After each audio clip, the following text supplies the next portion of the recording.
spent cartridges were found on the 6th floor on the southeast window, and we came back downstairs at this time after securing the scene to leave all the evidence for the crime lab.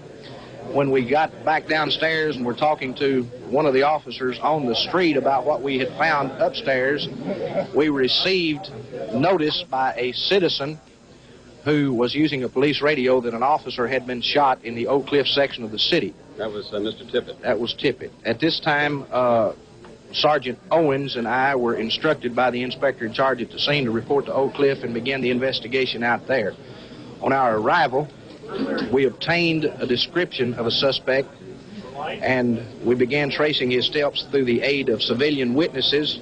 When we first received a location on him, they said he was in one of 2 vacant buildings that were being used for furniture storage in the 400 block of East Jefferson.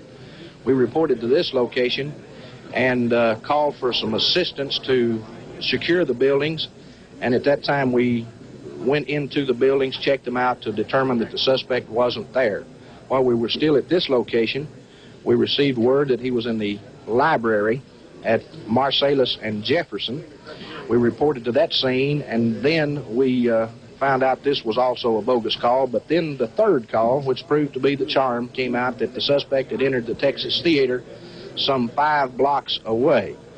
When we arrived at this location, we secured the building from the outside, and then Ray Hawkins and N.M. McDonald, C.T. Walker, Bob Carroll, Paul Bentley, K.E. Lyons, myself, and other officers went into the building, and we began a systematic check of all the suspects or all the people who were in the theater.